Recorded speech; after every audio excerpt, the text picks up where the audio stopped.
Baik, selamat malam. Shalom Bapak Ibu Saudara sekalian. Kita berjumpa lagi.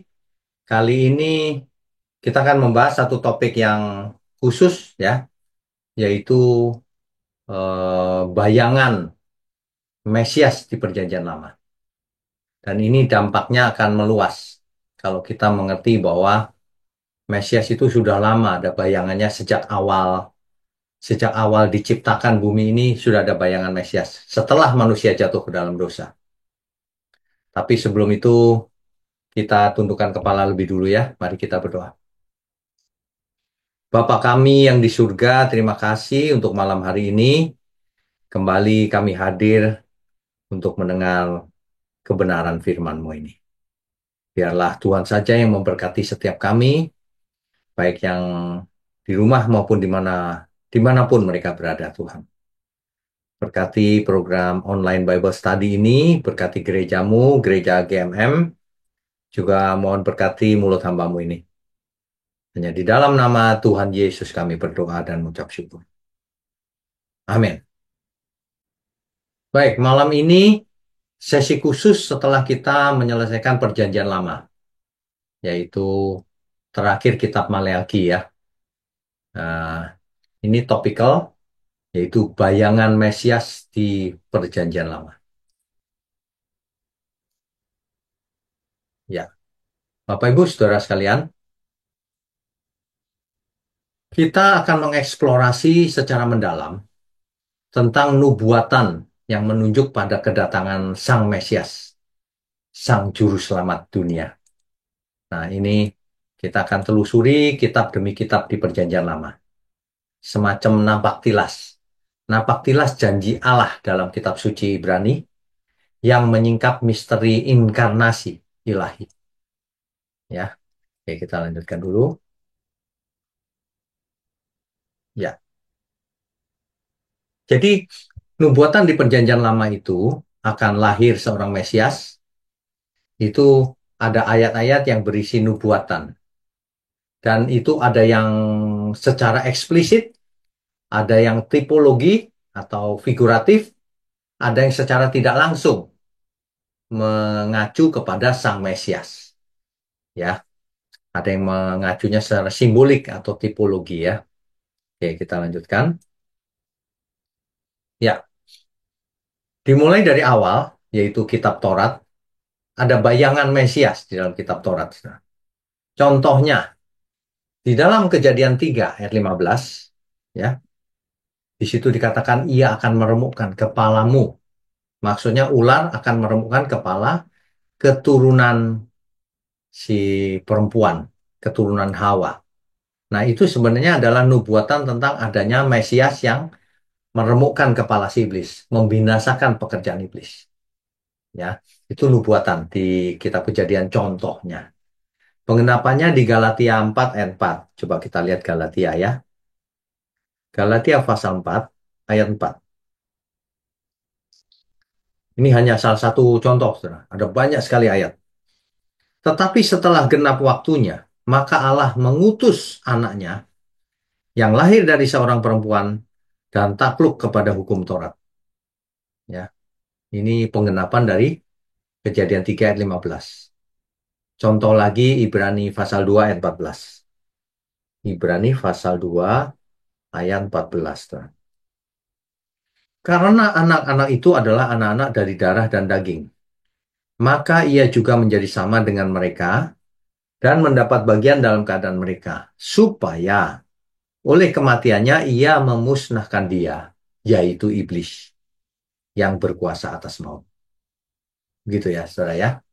Jadi kitab Taurat itu, kan kita tahu bahwa kitab Taurat itu terdiri dari uh, 5 kitab yang pertama, kitab Kejadian, Keluaran, Imamat, Bilangan, Ulangan.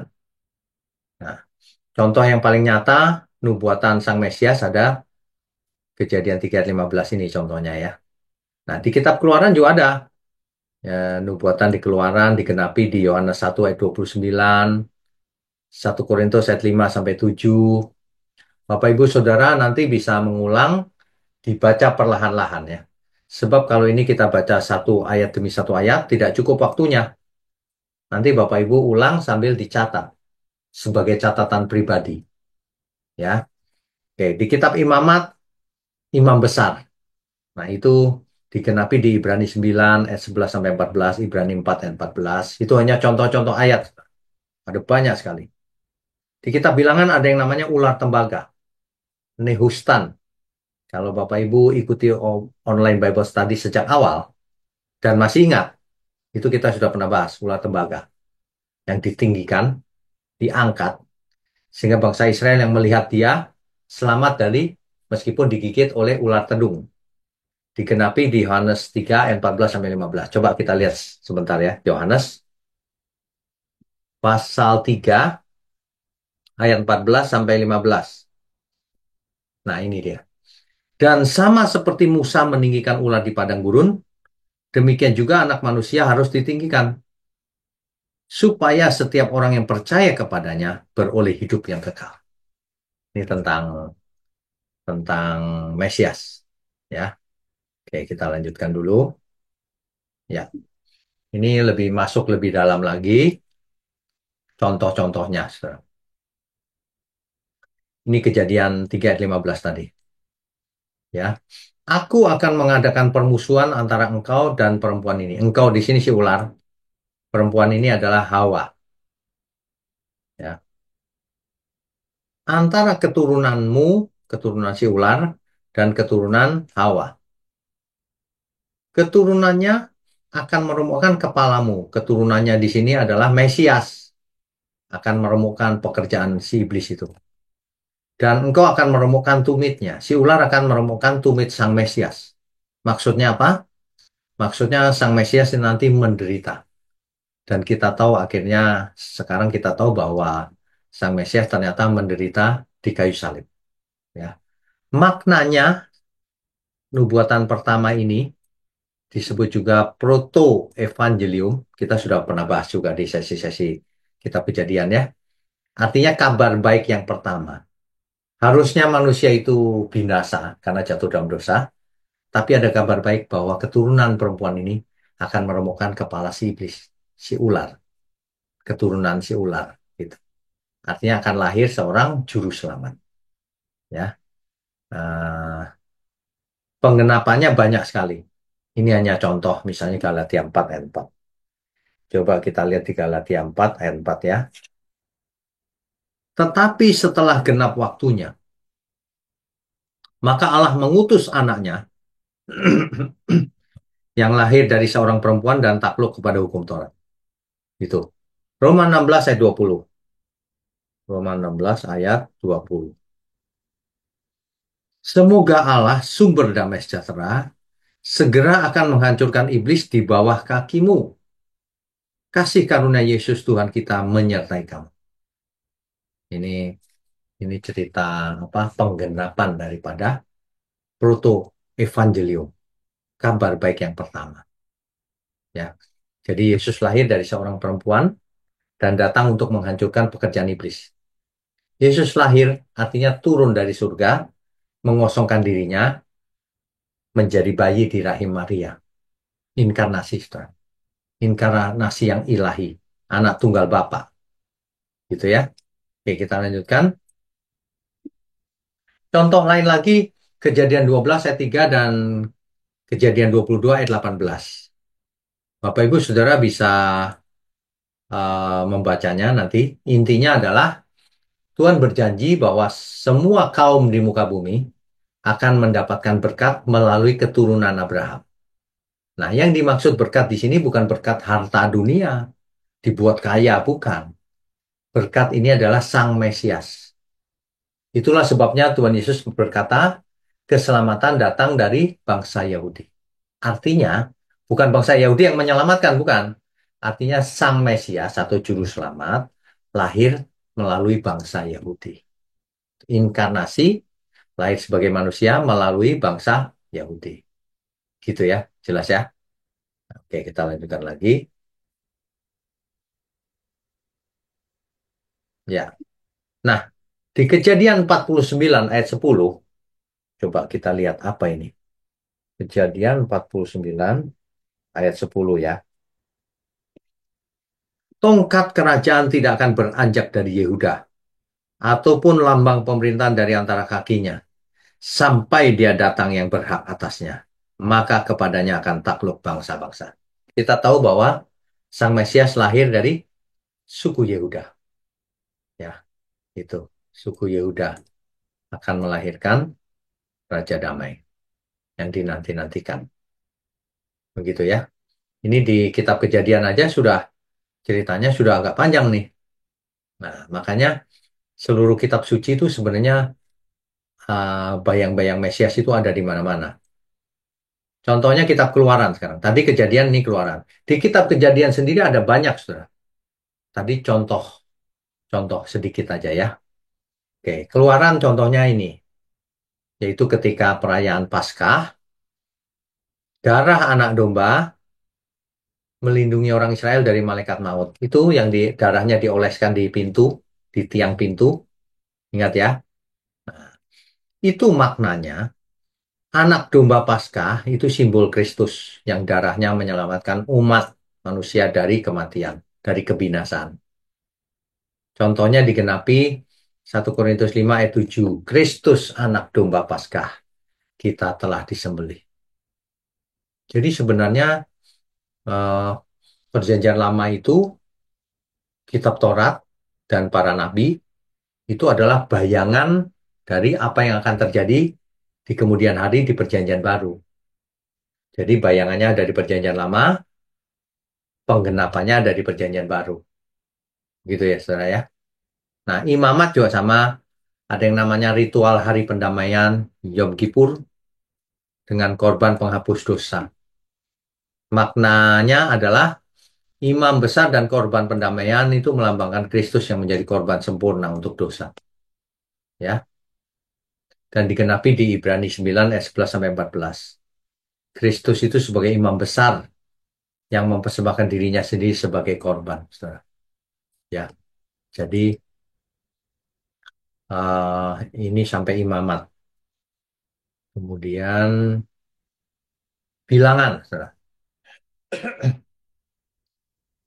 Sebuah bintang akan terbit dari Yakub, menunjukkan kedatangan seorang pemimpin besar.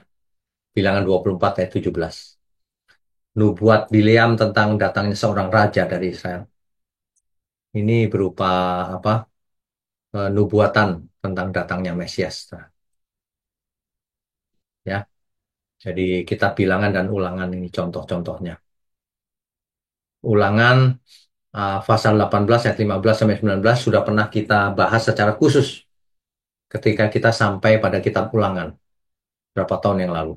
Ya, Bapak Ibu bisa mengikuti kalau belum mengikuti bahwa Tuhan Allahmu akan membangkitkan bagimu seorang nabi dari tengah-tengah. Seorang nabi ini dari tengah-tengahmu, dari antara saudara-saudaramu seperti aku. Dari antara Israel, saudara. Bukan dari bangsa Arab, ya. Ini dari bangsa Israel, dari tengah-tengahmu. Karena yang dimaksud saudara di sini adalah 12 suku Israel. Nah, ternyata itu digenapi oleh Tuhan Yesus. Gitu ya. Oke, ya. Jadi kitab Taurat itu menunjuk kepada Tuhan Yesus. Dia adalah janji keselamatan dari Allah bagi semua orang. Begitu, ya. Nah, di Yohanes pasal 5 ayat 39 sampai 40, coba kita baca. Kalau ini penting. Yohanes pasal 5 ayat 39 dan 40. Saudara. Tuhan Yesus berkata begini, kamu menyelidiki kitab-kitab suci. Maksudnya adalah kamu menyelidiki kitab Ibrani atau kitab Perjanjian Lama, kitab Taurat dan para nabi. Ya. Sebab kamu menyangka bahwa karena kamu menyelidiki kitab suci itu, olehnya kamu mempunyai hidup yang kekal. Tetapi walaupun kitab-kitab suci itu memberi kesaksian tentang akunya di sini Yesus ya, Tuhan Yesus, namun kamu tidak mau datang kepadaku untuk memperoleh hidup itu. Nah, kan jelas, Tuhan. Jelas banget kan, yang dimaksud adalah Tuhan Yesus. Di Ibrani 10 ayat 7. Coba kita baca.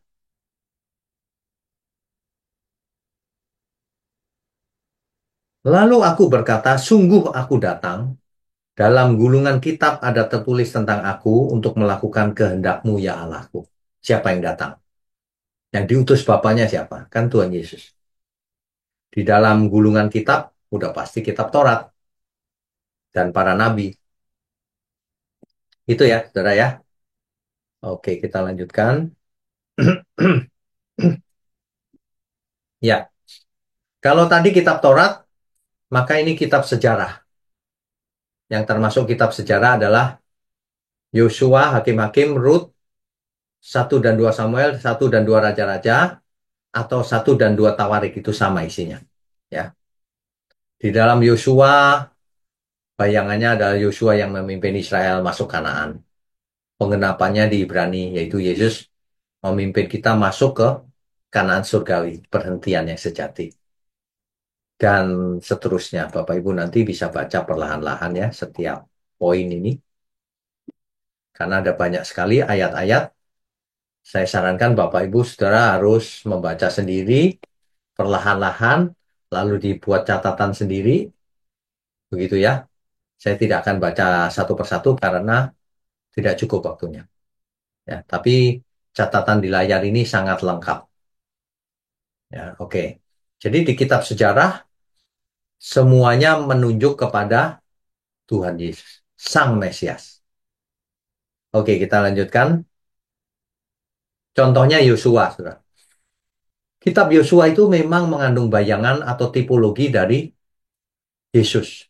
Ingat, Yesus itu nama Ibraninya, nama aslinya Yeshua. Ya, Yeshua. Atau nama panjangnya Yehoshua.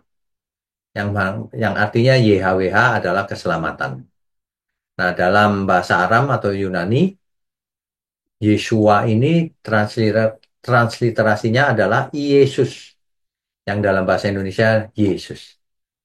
Jadi Yosua sendiri sama dengan Yesus namanya. Makanya tipologi. Yosua memimpin bangsa Israel sampai Kanaan. Yesus memimpin umatnya sampai ke Kanaan surgawi. Begitu ya, jelas ya. Jadi dibaca sendiri detailnya. Ya. Setelah Yosua kan hakim-hakim, saudara. Ya. Nah, hakim-hakim memimpin Israel terbebas dari penindasan musuh. Kalau Tuhan Yesus memimpin, membebaskan kita dari kuasa kegelapan, dari maut. Itu ya. Analoginya begitu, Ustaz. Rut, kitab Rut. Nah, Boas adalah penebus Rut dan Naomi. Ya, jadi penebusan Rut menggambarkan tindakan penebusan Yoas. Boas maksud saya. Nah, kalau Yesus adalah penebus kita. Ya, menyatakan bahwa kita memiliki penebusan melalui darahnya. Oke, berikutnya Samuel, kitab Samuel. Nubuatannya tentang keturunan Daud yang akan memerintah selamanya. Digenapi di Lukas pasal 1 ayat 32 sampai 33 menyatakan bahwa Yesus akan memerintah atas keturunan Yakub selama-lamanya. Begitu ya. Dan kerajaannya di Matius 12:42 dan Wahyu 19:16. Ini padat sebetulnya, makanya nanti dibaca perlahan, ya dicatat, dibaca perlahan, diulang lagi. Tawarik dan Raja-Raja dan Tawarik itu isinya sama, Saudara. Bayangannya tentang kerajaan Daud dan Salomo, pengenapannya di Matius 12:42 dan Wahyu 19:16 bahwa Kristus adalah Raja di atas segala raja. Oke, itu kitab sejarah. Sekarang kitab-kitab puisi dan hikmat. Di dalam kitab puisi dan hikmat, kita harus bisa membacanya. Sebab namanya puisi, bukan sejarah ya, gayanya puisi. Dan hikmat. Ada simbol-simbol juga. Nah, itu contohnya adalah kitab Mazmur, saudara, contohnya. Ya. Di Mazmur 22, digambarkan tentang penderitaan Mesias, bahwa Sang Juru Selamat akan menderita. Mereka menusuk tangan dan kakiku. Di situ ya, ayat 17. Mereka membagi-bagi pakaianku, ayat 19. Makanya kalau kita baca di Matius 27 ayat 35 itu penggenapan dari Mazmur. Jadi di kitab Mazmur, contohnya ini, Mazmur 22. Mesias itu menderita dan seterusnya. Digenapi di Matius 27 ayat 35 dan Yohanes 19 ayat 23 sampai 24 dan 34 sampai 37 tentang penderitaannya di kayu salib. Contoh yang lain lagi, Mazmur 2, Mazmur 45, 72, 110 dan lain-lain banyak sekali menggambarkan Raja Mesias yang akan memerintah. Digenapi di kenaikan dan pemerintahan Kristus di Ibrani 1 ayat 8 sampai 9, Kisah Rasul 2 ayat 34 sampai 36. Alkitab itu luar biasa, saudara. Penuh dengan nubuatan di mana-mana tentang Sang Mesias. Ya, oke. Nah, nubuatan dalam kitab hikmat yang Mazmur itu contoh-contohnya banyak sekali ini. Yang tadi itu ya. Oke. Berikutnya ya. Kitab Amsal, saudara. Amsal itu membayangi hikmat Allah yang tertinggi. Contohnya Amsal 8 ayat 22 sampai 31. Di mana Kristus adalah hikmat Allah. Di 1 Korintus 1 ayat 24 adalah penggenapannya. Hikmat sejati ditemukan dalam Kristus. Itu ya. Oke, berikutnya. Kitab Pengkhotbah. Segala sesuatu sia-sia. Kan gitu ya. Kitab Pengkhotbah ini mengajarkan bahwa tanpa Tuhan semuanya sia-sia. Kebahagiaan duniawi bersifat sementara. Sedangkan Tuhan Yesus menawarkan hidup berkelimpahan. Di Yohanes 10 ayat 10 itu. Kelimpahan. Jadi makna sejati di dalam Tuhan itu justru ketika kita menyerahkan diri kepada Tuhan Yesus. Ketika kita percaya kepada Tuhan Yesus. Ya, oke itu kitab Pengkhotbah. Kidung Agung. Kitab Kidung Agung ini menggambarkan cinta antar mempelai pria dan wanita. Dan ini merupakan analogi atau bayangan dari hubungan kasih Kristus dan jemaatnya. Kristus dan gerejanya. Di Efesus 5, 25 sampai 27 dan Wahyu 19 ayat 7 adalah pengenapannya. Ya, bahwa kita itu mempelai. Ya, oke, kita lanjutkan dulu.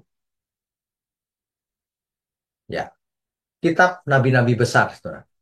Tadi kan sudah kitab Taurat, kitab sejarah, kitab hikmat, sekarang kitab nabi-nabi besar. Kitab nabi-nabi besar itu ada Yesaya, Yeremia, Ratapan, Yehezkiel, dan Daniel. Ya, di sini sudah saya tuliskan nubuatan pengendapannya. Tinggal dibaca, dicatat nanti, dan dibaca sendiri ya. Kita ambil beberapa contoh saja. Contohnya kitab Yesaya. Di Yesaya 11 ayat 1 sampai 10 akan ada tunas dari pangkal Isai yang akan memerintah. Tunas, ya. Di Yesaya 9 ayat 1 sampai 7, seorang anak telah lahir untuk kita, penasihat ajaib. Allah yang perkasa, Bapa yang kekal, Raja damai. Kita tahu ini menunjuk kepada Sang Mesias. Hamba yang menderita untuk dosa-dosanya, Sang Mesias akan menderita. Yesaya 53 itu. Yesaya 7 ayat 14, Sang perawan akan mengandung dan melahirkan seorang anak laki-laki. Digenapinya di mana? Matius 1 ayat 22 sampai 23, yaitu kelahiran Tuhan Yesus. Penderitaannya dari Matius 8 ayat 17 sampai dan 1 Petrus 2 ayat 24 sampai 25. Pemerintahnya sebagai Mesias ada di Lukas 1 32 sampai 33. Ya, ini sebenarnya kalau orang mengerti ya luar biasa ini. Nubuatan bisa dipenuhi. Padahal nubuatannya banyak. Oke, kita lanjutkan dulu. Nah, nabi-nabi besar, Yeremia, Yehezkiel, Daniel. Nah, ini eh, contohnya ini, saudara. Yeremia 23 ayat 5 sampai 6. Aku akan menumbuhkan tunas adil bagi Daud. yaitu namanya Tuhan adalah keadilan kita. Tunas ini sang Mesias maksudnya, saudara. Ya, Raja keturunan Daud yang akan memerintah. Yesus adalah keturunan Daud, digenapi. Yeskiel juga begitu, ya. Di Daniel juga begitu. Di Daniel yang menarik, saudara. Datanglah dengan awan-awan dari langit seorang seperti anak manusia. Kita tahu bahwa Yesus yang akan kembali seperti anak manusia. Kelihatan seperti anak manusia. Nah, eh, Yesus seringkali menyebut dirinya sebagai anak manusia. Gitu ya, Bapak Ibu, Saudara. Oke, kita lanjutkan dulu. Ya, kalau kitab nabi-nabi kecil, Bapak Ibu Saudara ingat ya, yang dimaksud nabi-nabi besar dan nabi kecil bukan karena yang satu lebih penting dari yang lain, bukan. Nabi-nabi besar tulisannya banyak atau lebih tebal. Nabi-nabi kecil ini singkat-singkat tulisannya. Nah, nabi kecil ada banyak. Bapak Ibu bisa baca dari Hosea sampai Maleakhi yang sudah kita selesaikan. Di dalamnya ada nubuatan, ada pengenapan, nubuatan, pengenapan, dan seterusnya. Gitu. Jadi bisa dibaca perlahan-lahan ya, saudara ya. Oke, kita lanjutkan dulu. Ya, contohnya gini, saudara. Contoh aja beberapa. Kitab Mika, Mika 5 ayat 1, daripadamu, hai Bethlehem Efrata, akan bangkit bagiku seorang yang akan memerintah Israel. Nah, ini nubuatan tentang Mesias nih. Ya, nah, Maleakhi 3 ayat 1 juga. Tiba-tiba datanglah ke baitnya Tuhan yang kamu cari. Zakaria juga sama. Rajamu datang kepadamu, mengendarai seekor keledai. Kita tahu digenapi oleh Tuhan Yesus. Ya, mereka membayar upahku 30 uang perak. Gitu ya. Jadi pengenapannya adalah kelahiran Tuhan Yesus di Bethlehem. Ini pengenapan dari Mika di Bethlehem. Masuk ke Yerusalem mengendarai keledai. Itu ini digenapi di Matius. Dikhianati dengan 30 uang perak. Ini yang ini.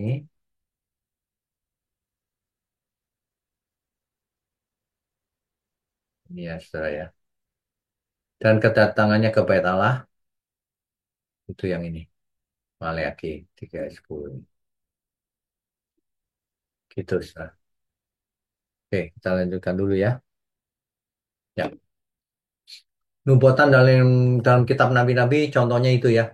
Nabi besar, nabi kecil, contohnya kita sudah bahas tadi. Oke. Nah, kita tahu akhirnya di Perjanjian Baru, Tuhan Yesus ditangkap di Taman Getsemani. Kemudian mati di kayu salib, di Golgota, akhirnya bangkit dari kematian. Sesuai dengan nubuatan-nubuatan yang ada. Gitu ya. Nah, kebangkitan dan kemenangannya itu padahal sudah dijelaskan oleh Tuhan Yesus. Di Lukas 24 ayat 27, lalu ia menjelaskan kepada mereka apa yang tertulis tentang dia dalam seluruh kitab suci. Kitab suci pasti perjanjian lama ini ketika itu. Mulai dari kitab-kitab Musa, kitab Taurat maksudnya, dan segala kitab nabi-nabi. Gitu ya. Semua kitab suci menunjuk kepada Kristus. Dia adalah pusat rencana keselamatan dari kejadian sampai wahyu. Begitu ya, saudara ya. Oke, kita lanjutkan dulu. Ya, kalau kita bicara fakta, umumnya para sarjana Alkitab mengidentifikasi bahwa ada antara 300 sampai 400 nubuatan. Banyak sekali nubuatan tentang Mesias.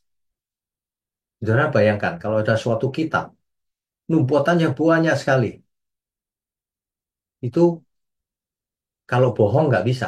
Kalau nubuatan satu kebetulan digenapi itu gampang. Tapi kalau banyak sekali, nggak ada yang bisa meniru. Memalsukannya juga nggak bisa.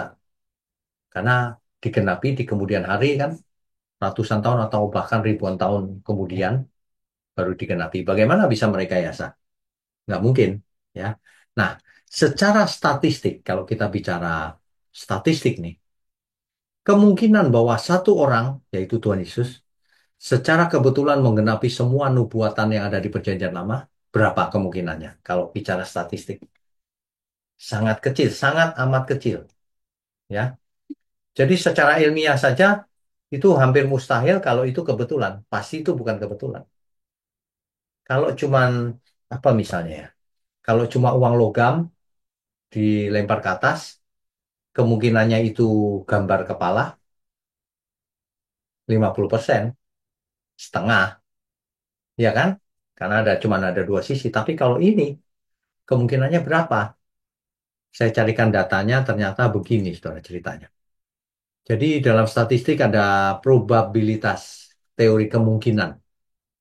Diadakan studi oleh Peter Stoner namanya, ya, profesor matematika dan astronomi itu. Dia menulis buku dalam bukunya Science Speaks. Tahunnya sudah lama, 1958. Dia dan timnya menghitung berapa kemungkinannya satu orang secara kebetulan menggenapi hanya 5 nubuatan mesianik. 8 nubuatan aja, hanya 8 maksud saya. Kalau ada nubuatan 8 lalu digenapi oleh satu orang, berapa itu kemungkinannya? Ya, ternyata setelah dihitung kemungkinannya, 1 dibanding 10⁻17. 1 dibanding 1 nolnya 17. Saudara mengerti nggak maksud ini ya? Balik lagi, kalau koin, kalau koin itu dilempar, lalu permukaannya itu kita tebak, kemungkinan benarnya separuh kan? Besar itu separuh, 50%. Tapi kalau itu 1 banding 2 artinya. Tapi kalau 1 banding 10 nolnya 17, itu hampir tidak mungkin terjadinya. Jadi untuk membayangkannya gini, saudara. Luas Pulau Jawa itu 128.297 km persegi. Ya. Jika kita tutupi seluruh Jawa dengan uang 1.000-an logam, terus tingginya 60 cm, logam itu disusun 60 cm, seluruh Pulau Jawa tertutup, ya, dengan lautan koin tadi. Jadi mungkin tingginya selutut kita, saudara. Untuk menandai satu keping koin, mencampurnya seorang mata tertutup. Nah, orang disuruh ambil koin itu. Ingat, koinnya setinggi satu lutut, seluruh Jawa tertutup oleh lautan koin ini. Terus, satu koin ditandai. Coba kita suruh ngambil, kemungkinan dapatnya Kak, berapa? Saudara mengerti ya? Paling gampang gini deh. Jarum disebar di lapangan bola, jarumnya banyak sekali. Ya. Terus kita disuruh pilih jarum yang ada tandanya. Hampir tidak mungkin dapat, saudara. Jadi ini sangat ajaib kalau nubuatan itu bisa dipenuhi oleh satu orang manusia yaitu Tuhan Yesus. Ya, begitu maksudnya. Bayangkan ini hanya 8 nubuatan. Perhitungannya sudah seperti itu. Bagaimana kalau lebih? Nah, rupanya dihitung. Kalau 48 nubuatan berapa? Gitu. 48. Hasilnya 1 banding 1 nolnya 157. Nggak tahu itu nyebutnya bagaimana. Nolnya 157 banyaknya. Itu seperti perbandingannya kalau atom di alam semesta itu cuma ada jumlahnya 10, nolnya 80. Nah ini nolnya lebih dari 80, 157. Artinya apa? Artinya probabilitas atau kemungkinannya ini lebih kecil dari jumlah atom di seluruh Jakarta ya. Bapak Ibu tahu atom nggak kelihatan. Ini lebih kecil lagi, lebih mustahil lagi. Itu 48 nubuatan sudah hampir udah mustahil. Apalagi diketemukan jumlah nubuatnya 300 sampai 400. Sangat tidak mungkin itu kebetulan. Itu pasti campur tangan ilahi, ya. Nah, kesimpulannya hanya Yesus yang bisa memenuhi semua nubuatan ini secara akurat, secara matematis, secara historis, secara teologis. Ini adalah bukti kuat bahwa Yesus bukan hanya tokoh biasa, bukan manusia biasa, tapi Mesias yang dijanjikan, yang diutus Bapaknya yang dari surga turun ke bumi. Ya, Itulah eh, bukti ilmiahnya. Ya, jadi begini, saudara. Kalau Bapak Ibu eh, mengikuti ini mungkin terlalu cepat ya, karena banyak ayat. Nanti Bapak Ibu Saudara bisa apa namanya? Bisa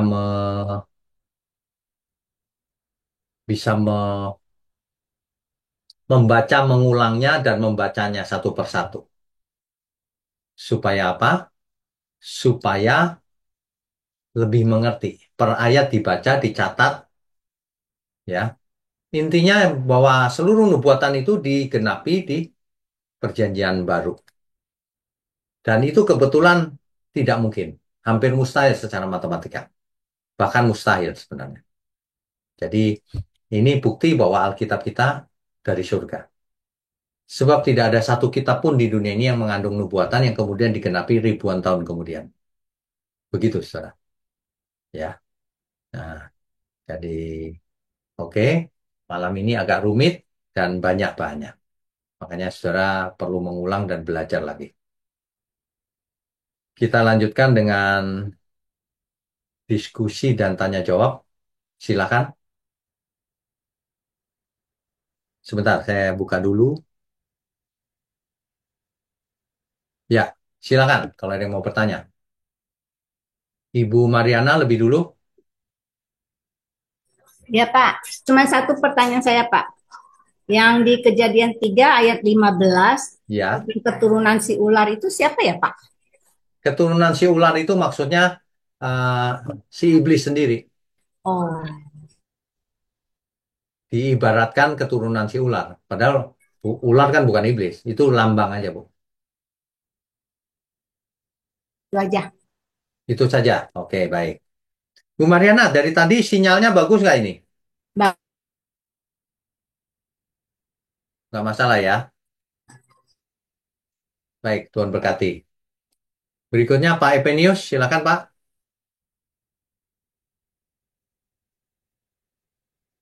Shalom Shalom. Ya, silakan. kita semua.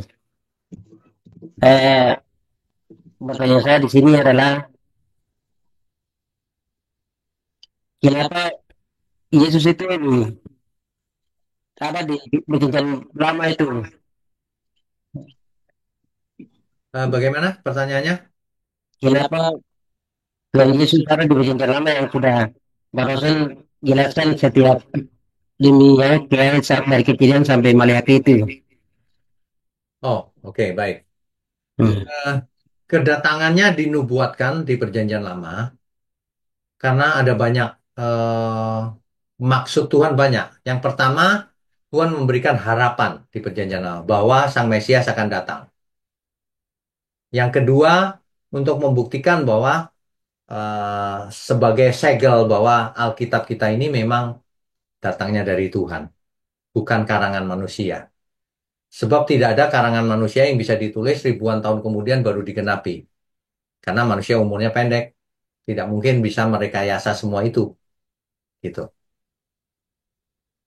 Begitu, Pak Makasih. Evenius? Oke, baik. Berikutnya, Bu Meme, silakan.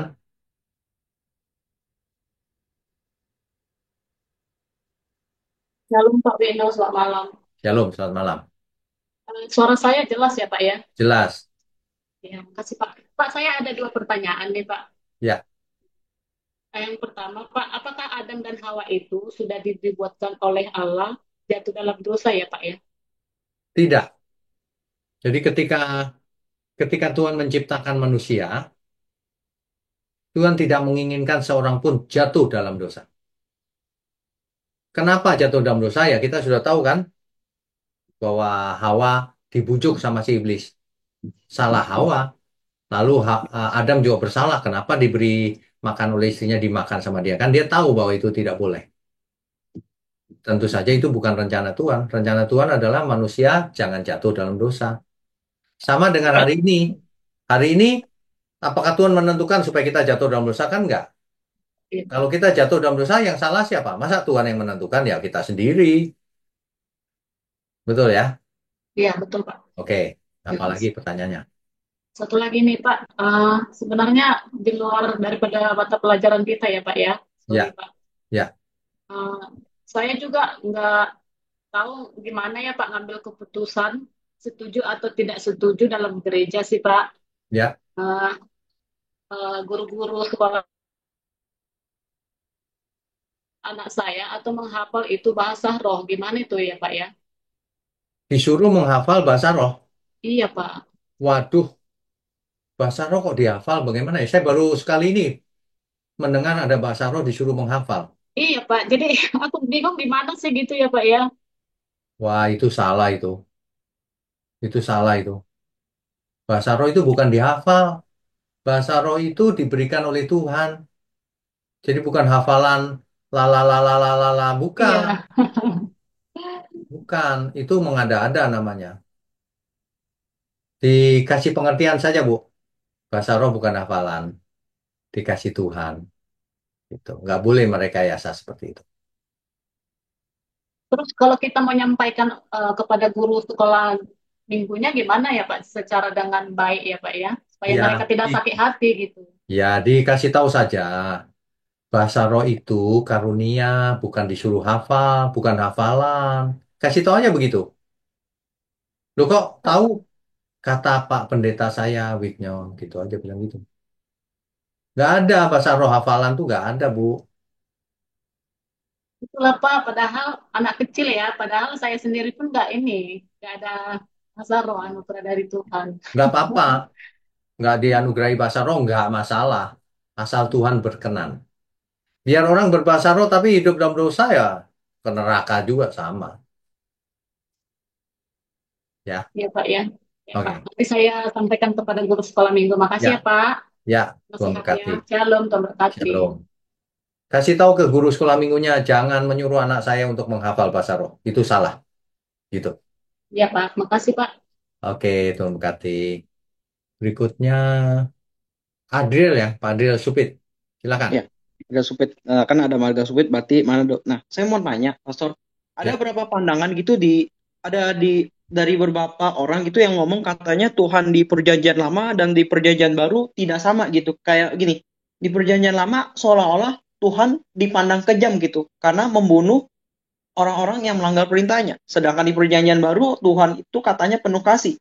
Lalu kemudian ada banyak orang yang mengambil sebuah kesimpulan bahwa Tuhan di Perjanjian Lama dan Perjanjian Baru itu beda. Nah, menurut Pastor gimana?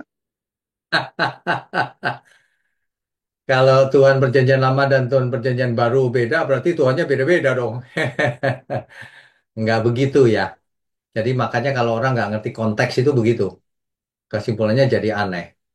Di perjanjian lama maupun perjanjian baru, Tuhan itu tidak pernah berubah. Contohnya, contohnya begini. Kalau anak kita masih baby, kita gendong nggak? Ketika masih baby ngompol, marah nggak kita sama babynya? Enggak. Nanti kalau sudah besar, ngompol, marah nggak kita? Udah besar kita dikencingin gitu. Marah pasti. Nah, berubah dong berarti kasihnya. Enggak, enggak berubah. Itu memang begitu mendidik itu. Sama perjanjian lama dan perjanjian baru. Perjanjian baru sudah ada Tuhan Yesus nih, beda nih. Cara memperlakukannya beda maksudnya. Tapi Tuhan tidak berubah. Contohnya, Ananias Safira di perjanjian baru langsung mati loh. Karena menipu Allah. Membaca nggak itu kisahnya? Iya tahu yang mereka bilang Ya, katanya bukan nipu manusia tapi menipu Roh Kudus katanya. menipu Allah, menipu Roh Kudus, betul. Makanya langsung mati. Kan sama aja. Hari ini, kalau ada orang berani menghujat Tuhan, bisa langsung mati, bisa enggak. Terserah Tuhan semuanya. Tapi Tuhan tidak berubah. Tuhan yang sama. Gitu. Jangan jangan terpengaruh sama yang ngajar-ngajar begitu. Jangan didengerin lagi mulai sekarang. Oke, siap Pastor. Ya, oke. Tuhan berkati. Berikutnya Pak Mulyono. Silakan Pak. Ya, malam Paknya. Malam. Ya, luar biasa malam hari ini Pak, karena menjelaskan begitu banyak bukti kalau dari perjanjian lama itu semua menuju ke arah Tuhan Yesus kan gitu Pak Ya, ya. betul. Itu kan luar biasa banyaknya seperti itu. Betul. Tapi kok bisa ya Pak ya? Ahli Taurat itu kan sebagian besar menolak Tuhan Yesus. Padahal mereka itu sebenarnya tahu segitu banyak bukti loh Pak. Tapi kok bisa menolak Pak sebagian besarnya? Kalau kalau saya tidak heran, Pak. Hari itu belum ada perjanjian baru. Hari ini sudah ada perjanjian baru, tetap aja orang nolak. Ayo, kurang apa lagi? Jangankan begitu, hari ini pendeta aja nolak, Pak. Ayo, gimana tuh? Ngotot persepuluhan, ngotot ini, maunya sendiri, nolak kebenaran yang di Alkitab. Ayo, gimana jelasinya? Tetap aja, Pak, Tapi tergantung orangnya. iya sih, meskipun ahli Taurat itu kan mestinya ngerti Taurat kan gitu, karena ngomongnya ahli Taurat. Nah, ahli Taurat itu kan ngerti kalau Taurat itu merujuk pada seseorang di perjanjian baru Tuhan Yesus hadir. Tapi Tuh, sebagian besar gitu loh Pak. ya, Bukan sebagian kecil ahli Taurat loh. Sebagian besar nggak mengakui Pak kalau Tuhan Yesus itu bukti dari bayangan dari perjanjian lama kan gitu. ya, ya, Iya, ya. anehnya kan gitu. Ya, mereka Kalau mereka bahkan menganggap bahwa Yesus menghujat Allah, mengaku anak Allah soalnya, gitu. iya, Nah, ya itu di zaman dia dia nggak percaya. Di zaman sekarang juga sama kan, Pak? Nggak percaya. Hidup suka-suka sendiri itu nggak percaya loh, Pak. Jadi pendeta tapi khotbah ngawur, itu kan nggak percaya sebenarnya. Kok bisa ya? Nggak ngerti pilihan hidup ini. ibarat kalau sekarang itu kan sekolah teologi kan gitu kan Pak. Ya, Sampai S3 gitu tapi nggak ya. percaya kan gitu kan Pak. Nah, sudah S3 malah cerita Yesus itu manusia biasa. Dulunya nggak ada lah. Terus gimana itu? Kan bingung kan kita? Iya. Nah, Aneh itu juga Pak. ya rasanya manusia itu Pak ya. Iya, aneh memang. Ya, makanya kita hidup cuma satu kali. Kalau bisa kita jadi berkat aja. Orang nggak mau ya sudah. Yang penting kita jangan salah. Itu aja, Pak. Iya, iya. Ya, Ya heran aja Pak kebenaran kok. Padahal banyak bukti tapi mereka masih nggak percaya itu aja iya. Pak. Saya juga heran, Pak. Iya. Ya Ya, itu aja Pak Wiknya. oke. Makasih ya. Tuhan berkati. Berikutnya Thomas ya. Silakan. Mana tadi? Shalom Pak, Shalom. terima kasih untuk malam ini Pak. Saya Thomas di mau kota mana? di Bali Pak, mau Bali. Oh, oke. praktekin. Silakan. Ya, Mau tanya apa? jadi menanya tentang gini Pak, kan tadi nubuatan yang Bapak jelaskan itu kan sudah banyak merujuk kepada Tuhan Yesus. Ya, Kenapa kebanyakan orang nggak percaya Pak ya, apalagi di daerah Bali ini kan masih banyak non-Kristen gitu, dan dengan perbuatan juga udah saya lakukan, terus bagaimana cara menginjili mereka Pak gitu. oke. Yang jelas setiap kita harus melakukan bagian kita. Yang pertama harus jadi berkat, jangan jadi sandungan ya. Tetap baik, di dikatain apa saja tetap baik, jangan jadi sandungan. Yang kedua, kalau ada yang tanya, kita harus bisa jelaskan dengan benar kebenarannya seperti ini loh, gitu. Nah, kenapa banyak orang nggak percaya? Karena mereka belum tahu cerita lengkapnya juga. Nah, sedangkan yang sudah tahu saja, udah sekolah teologi, tetap bisa meleset, tetap bisa menyimpang. Karena ada daging kan, kesombongan dan sebagainya. Itu. Makanya kita hidup cuma satu kali, kita lakukan bagian kita saja. Begitu ya, Thomas. Baik Pak, terima kasih. Boleh satu lagi Pak, Boleh, di silakan. luar konteks ini.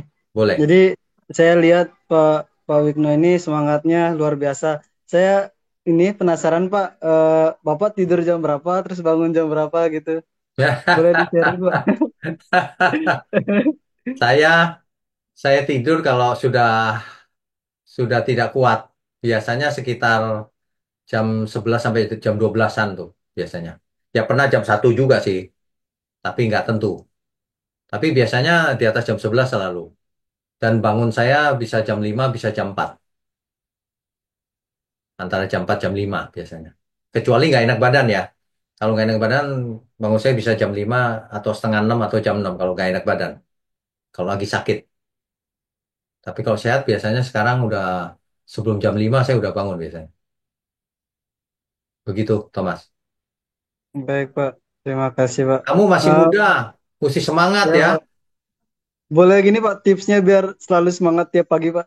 Nah, Ada tipsnya tipsnya. gini, tipsnya begini. Kamu punya nomor telepon saya nggak?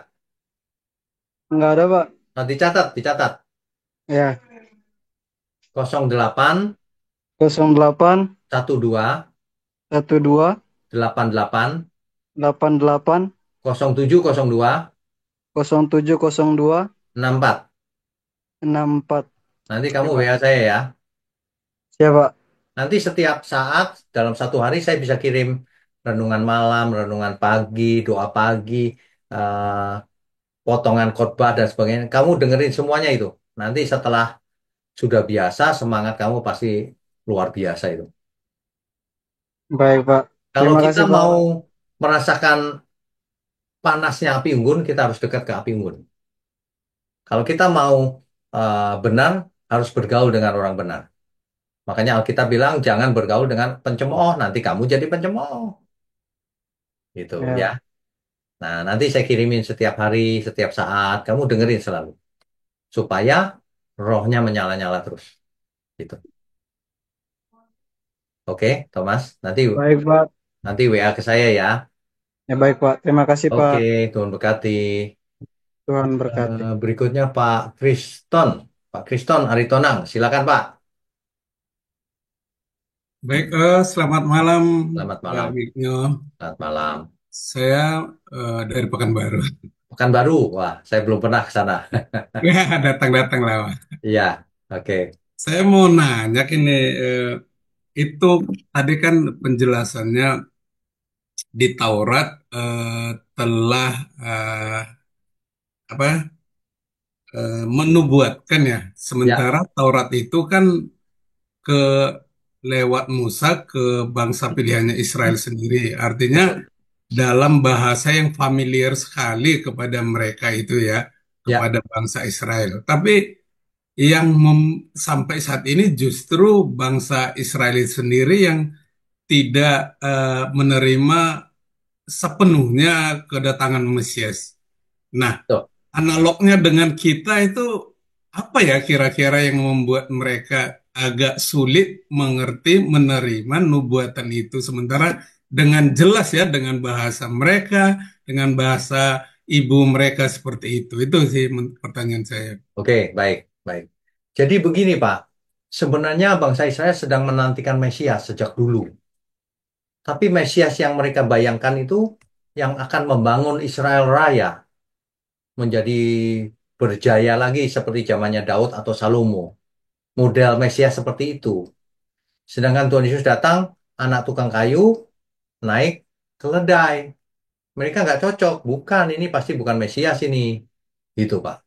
Nah, jadi itu sebabnya mereka sekarang menolak kitab perjanjian baru juga. Enggak, itu bukan kitab suci.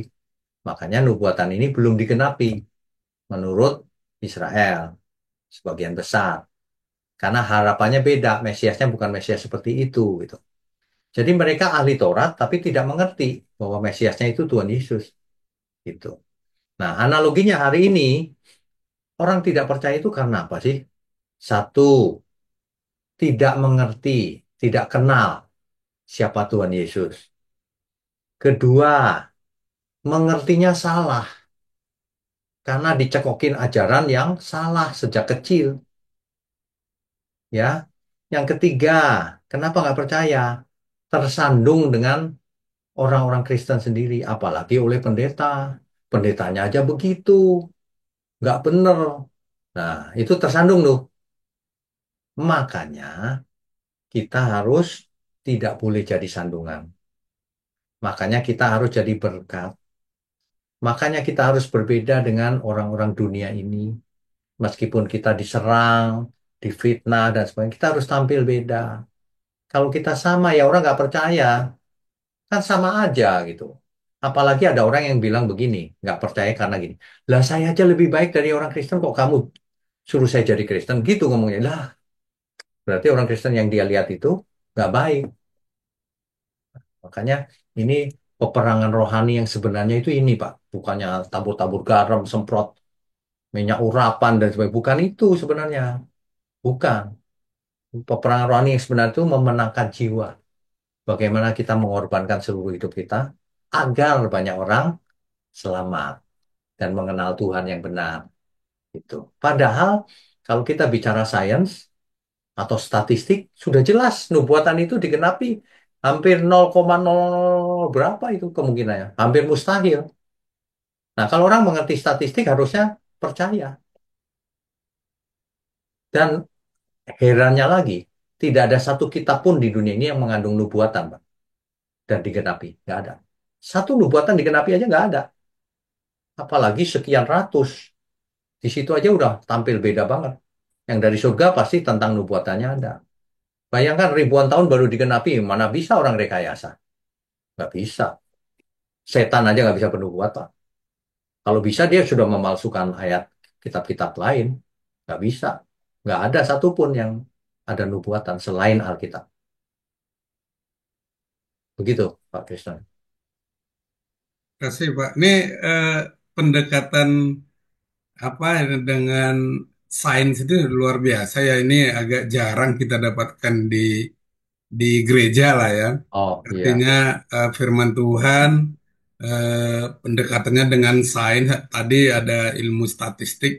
Mungkin ya metode-metode seperti ini juga perlu dikembangkan ya bagi sarannya saya juga. Saya iya, mau adopt ini juga. Ini luar biasa bagaimana supaya kita kan sekarang nih zamannya sains. Kalau iya, dibuktikan dengan sains, iya. itu makin orang penerimaannya itu di tingkat di zaman sekarang itu akan lebih baik lagi. Terima kasih untuk ini. Saya Ya. juga ini mau eh, gali lagi tentang seperti Pak, ini. Terima Pak kasih. Kristen sudah catat nomor WA saya tadi. Udah, Pak. Sudah ya. Nanti WA ke saya ya. Siap, Nanti siap, Mas. Terima kasih. saya sarankan Pak Kristen mengikuti seminar seri 7 Natur Kebenaran, Pak. Oh ya, kebetulan saya sudah copy sih Oh, ini oke, baik, baik. Itu YouTube-nya di situ. sudah. Jadi sebenarnya kebenaran itu kalau ditinjau dari segi matematika, dari sains, dari segi apapun tetap kebenaran. Itu kebenaran yang benar begitu. Karena asalnya dari Tuhan. Gitu. Ya. Siap. Oke, Terima Tuhan kasih berkati. banyak.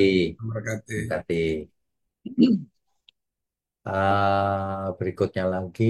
Pak Oto, silakan Pak.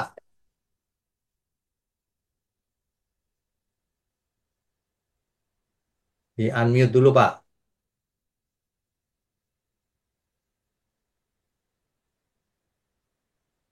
Bisa Pak? Siapa? Ya, Salam Pak Bino. shalom.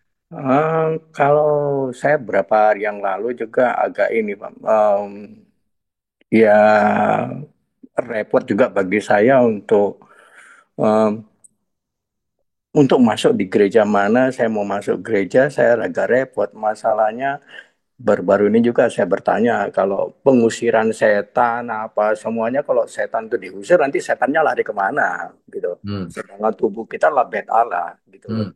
Ya, Nah, itu juga. Jadi kadang-kadang mereka itu tetap mempergunakan pengusiran setan. Terus dengan ini juga dengan perpuluhan apa semuanya. Itu kalau dia mereka mengatakan tidak satu ayat pun bisa hilang. Itu ada firmannya. Ini memang benar, tapi kita harus mengerti gitu loh. Terus dengan bilur-bilurnya juga begitu. Saya menentang itu dengan bilur-bilurnya semua. Nggak ada itu dengan bilur-bilurnya untuk menyelesaikan segala penyakit, tapi dengan bilur-bilurnya kamu telah diselamatkan dengan kehidupanmu yang lama gitu loh.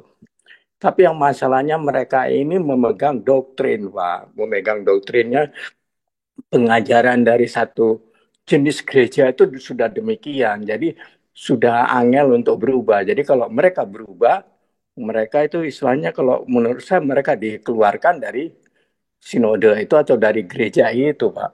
Jadi iya, iya. itu permasalahannya itu. Ya, Kalau saya mereka mengerti. Saya keluar, mengerti.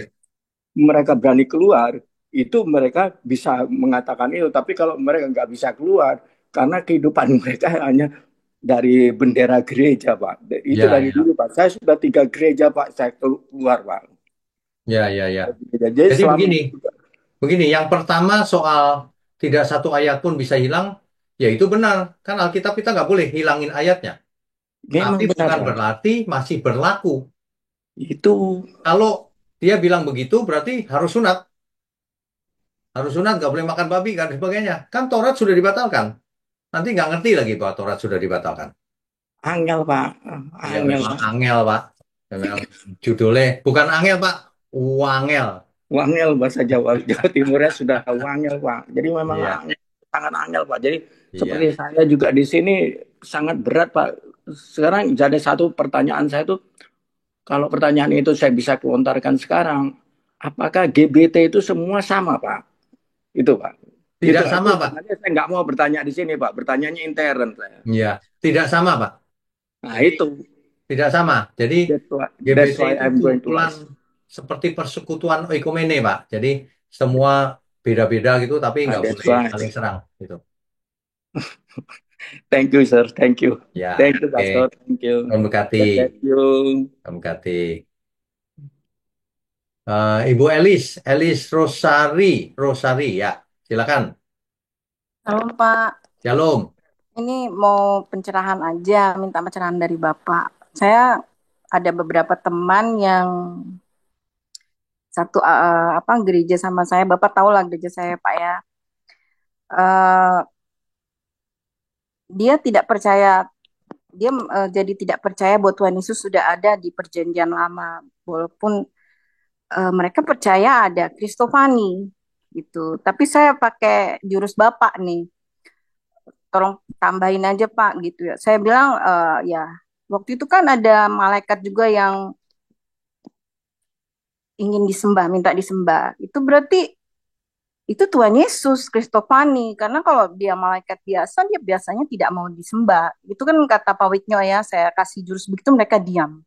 Ya, Gimana Pak? ya. Jadi gini, kalimatnya saja sudah kontradiksi.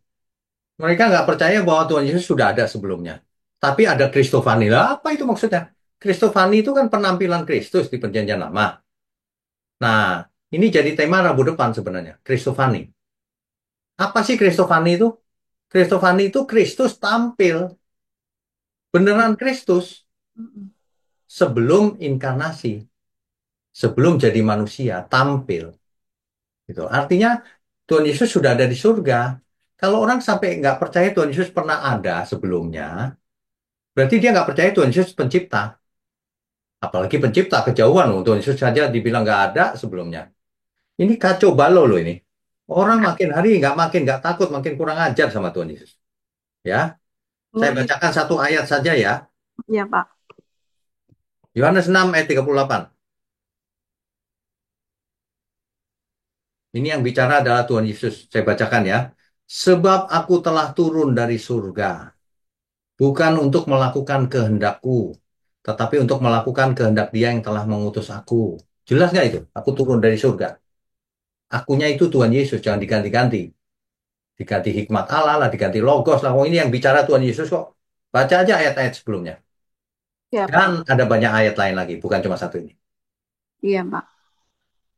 Ini ini keblinger tingkat tinggi, Bu. Ayat Alkitab jelas saja mau dirubah-rubah. Dulu dulu saya selalu mengkritik orang yang salah baca, salah konteks. Ini enggak, konteksnya aja bisa dilawan. Ini benar-benar kerasukan ini sebenarnya.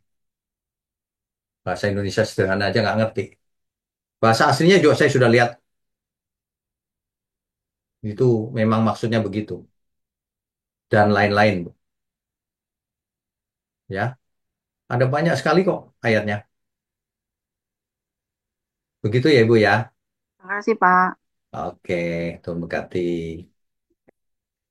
Eh, berikutnya Bu Farida. Ya Pak, selamat Ya, malam Pak, Shalom. malam. Silakan, Ya. Shalom. Pak, ini saya izin off cam ya Pak. Ya, Ya, ini ada pertanyaan yang mengganjal sih Pak, yang saya nggak tahu gitu loh, masih bingung gitu loh Pak. Nah, silakan. ini tentang ular yang memperdaya Hawa di Taman Eden Pak. Ya, Disebutkan sama Pak Witnyo bahwa itu adalah figuratif ya Pak ya, ular itu ya. ya, Nah, ini mengacu kepada di Kejadian Pak 3 ayat 14, saya bacakan ya, ya Pak. ya, Lalu berfirmanlah Tuhan Allah kepada ular itu, karena engkau berbuat demikian, terkutuklah engkau di antara segala ternak dan di antara segala binatang hutan. Dengan perutmu lah engkau akan menjalar dan debu tanahlah akan kau makan seumur hidupmu. Nah, kalau di pengajaran saya yang saya terima nih ya Pak, sebelum saya tahu dengan Pak Wiknyo, itu menyebutkan bahwa dulu itu ular mempunyai kaki Pak sebelum dikutuk Tuhan, gitu loh Pak. Dan iblis itu merasuki ular pada saat itu. Oh, ularnya kerasukan maksudnya ya? Iya. Oh, Nah itu gimana itu Pak? Saya jadi ya bingung, soalnya sekarang mengacu gini. kepada kejadian 3 ayat 14 ini Pak. Ya, sekarang Binatang gini. ternak kan Pak? Itu yang namanya kreatif. Alkitab nggak ngomong ular kerasukan.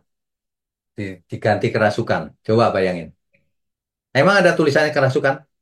Nggak ada sih Pak. Nah, iya, kenapa kau ngarang-ngarang kerasukan? Salah itu. Iya karena mengacu ke yang kejadian 3 ayat 14 tadi tuh Pak. Ya, terus Untuk Tuhan. dulu punya kaki. Dari mana asalnya punya kaki? Ya karena mengacu dari kejadian 3 ini tadi Pak. Menurut saya kakinya 1000. Gimana? Lah ya enggak tahu. Nah, iya, jangan ngarang-ngarang. Ini figuratif. Ini mau menjelaskan bahwa si ular itu, ya, uh, dia lambang dari si iblis. Bukan ular kerasukan, bukan. Iya, iya. Ya ularnya dirasuki iblis kan. Kalau ular itu kerasukan iblis, misalnya nih. Lalu kenapa yang dihukum si ular kok bukan si iblis? Karena iblisnya kan waktu itu sudah dihukum Tuhan, Pak. Sudah Lah. dibuang ke bumi kan. Lah, terus kalau ular dirasuk iblis, emangnya ularnya salah? Ya, ya enggak sih, Pak. Emangnya Tuhan nggak tahu? Ayo. Makanya harus pakai logika juga. Jangan ditinggal logikanya. Taruhlah itu ular kerasukan. Berarti Tuhan nggak tahu dong. Buktinya ularnya yang dihukum. Ayo. Bukan. Iya, iya. Iya kan? Nggak cocok kan? Iya, makanya tuh saya kok bingung ya Pak. Kok ini kok nggak sinkron gitu loh Pak. Udah nggak usah dengerin lagi siapa itu yang ngomong begitu. Ya. Ini ular ini, Rasul Paulus mengulang lagi loh di Perjanjian Baru. Aku takut kalau pikiranmu disesatkan sama seperti Hawa disesatkan oleh ular itu. Pasti bukan ular itu, pasti si iblis. Lambang dari si iblis. Sebab ular itu, hari ini masih ada ular. Kalau ular itu setan, ya ular itu kita pegang, kita potong-potong aja. Gampang musuh kita. Bukan. Bukan begitu. Iya, iya. Ya? Iya Pak. Oke. Pak, satu lagi Pak mau tanya Boleh. ini Pak. Boleh. Pak itu yang program doa pagi kok Ya. nggak ada ini ya Pak? Biasanya kan dikirimin tuh Pak linknya ya kalau pagi. Nggak ada apa Bu? Maksudnya kan biasa di melalui WA tuh Pak.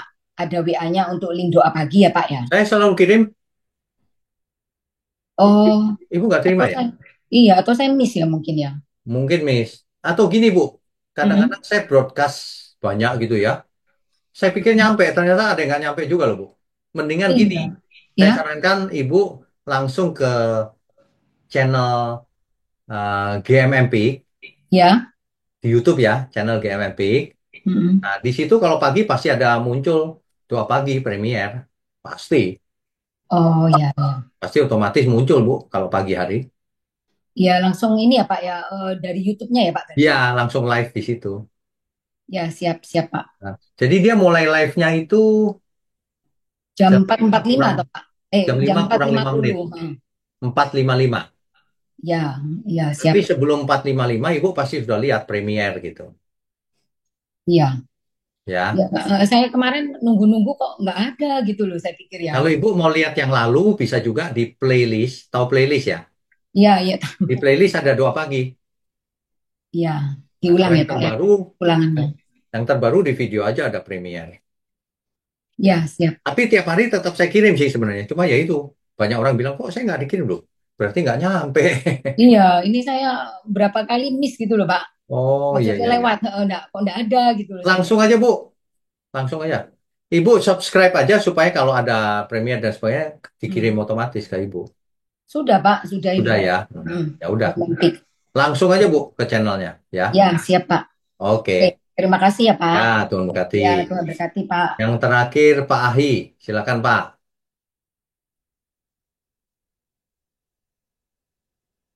Di unmute dulu, Pak.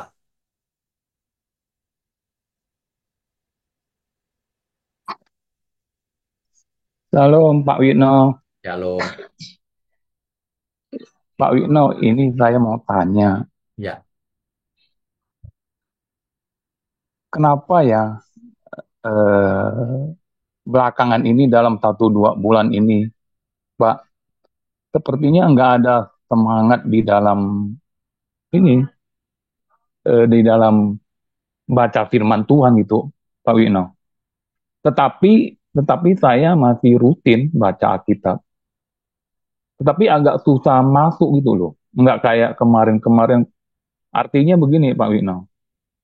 Kayak kemarin-kemarin kan kalau baca Alkitab bisa nangkap gitu. Jadi dalam 1-2 bulan ini kayaknya baca gitu kayak nggak mengerti gitu, Pak. oke. Kenapa ya, Pak?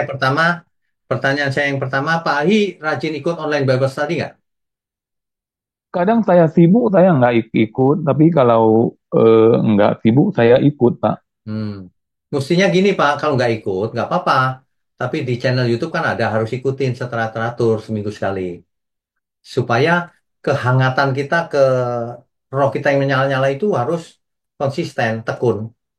Kalau nggak Iya, kalau nggak teratur, nanti turun. iya Pak. Kayaknya apa? Seperti dulu kemarin-kemarin kan kayak menyala-nyala gitu, Pak. Kayak Ya. apinya menyalanya. Tapi sekarang tiba-tiba kayaknya drop gitu, Pak. Nah, karena apa, Pak? Saya juga tidak mengerti tiba-tiba begitu. Kenapa gitu? Makanya Pak saya Ahi, Pak bingung. Ahi, Saya, Pak saya Ahi saya bingung, Pak. kirimin nggak setiap harinya? Atau Kadang apanya yang dikirimin, Pak? setiap hari saya kirimin lewat WA nggak? Yang yang malam ada Yang pagi? renungan pagi kadang. Oh, sebenarnya setiap saya kirim itu maksudnya itu supaya selalu ikut gitu, jadi konstan, jadi semangatnya terus terpelihara gitu. Mesti Hmm, mesti disiplin sih gitu. Ya, gitu, Pak ya. iya. Tapi maksudnya tuh apa intinya yang saya mau tanya itu, Pak, kenapa tiba-tiba bisa begitu, Pak gitu loh. Jangan-jangan Pak Ahi belum mengerti secara utuh kali. Kalau utuh pasti nggak mungkin reda. Pak Ahi lihat saya aja, pernah nggak saya lemes gitu? Nggak, karena saya tahu utuhnya. Waduh, ini luar biasa ini pasti. Bisa menyelamatkan banyak orang, bisa mengubah setiap kita. Tapi Gitu. saya masih ada semangat memberitakan Injil gitu, Pak, sama yang belum mengenal Yesus itu masih ada. Ya, tapi Atau pengertiannya Pak Ahi harus di-upgrade, harus dinaikkan, harus utuh pengertiannya. Jangan cuma asal mengerti sedikit gitu. Harus diperluas. oh iya. Seperti jadi bagaimana supaya bisa seperti luas lagi, Pak? Oke. Yang pertama harus mengikuti khotbah kita tiap minggu. Itu kan khotbah itu kan menggenjot supaya orang semangatnya itu hidup gitu. Kan Oh iya, marahlah apalah gitu kan, gitu maksudnya. Supaya oh iya Pak. Dalam 1-2 minggu ini yang Pak Wino khotbah punya kadang nggak terkirim ke saya, Pak. oke, gini. Tetapi kadang kadang saya ada ikut secara online, kadang saya ya, apa ikutin yang Pak Wino kirim punya. Kadang kalau saya nggak ikut itu. Kalau seandainya tidak terkirim, mendingan langsung ke channel YouTube-nya GMM Peak. Oh iya iya iya iya Channelnya Pak. ada dua, satu GMM Peak untuk ibadah, channel Hmm. pribadi saya yang potongan-potongan video kecil-kecil termasuk OBS ini gitu. Oh iya iya Jadi iya. jangan nunggu kiriman WA. WA kayaknya sering nggak terima tuh. Soalnya Iya, saya kirimnya kan sekaligus banyak. iya iya iya. Gitu. Terkadang nggak ini Pak, Nggak nggak terima ya. terkirim gitu. Iya, iya, Ya, iya. Ya, iya, ini itu aja Pak. ya, ya. Jadi langsung aja ke YouTube-nya. Oke oke. Oke. Terima kasih Pak. Ya, Tuhan berkati. Terima Selesai kasih. malam ini. Jadi begini ya Bapak Ibu. Bahan yang malam ini sangat banyak. Ini PR buat semuanya. Dibaca lagi, diulang, dibaca lagi, dicatat ayat-ayatnya, dibaca sehingga kita mengerti iya juga ya gitu. Ya. Oke, kita tundukkan kepala yuk. Bapa di surga, terima kasih untuk kebenaran di malam hari ini. Kami semua diberkati. Terima kasih untuk online Bible Study. Terima kasih untuk tangan-tangan yang mendukung pekerjaanmu ini, Tuhan. Dan terima kasih untuk seluruh hidup kami di dalam Tuhan. Kami mau sudahi pertemuan ini hanya di dalam nama Tuhan Yesus Kristus. Haleluya. Amin. Amin.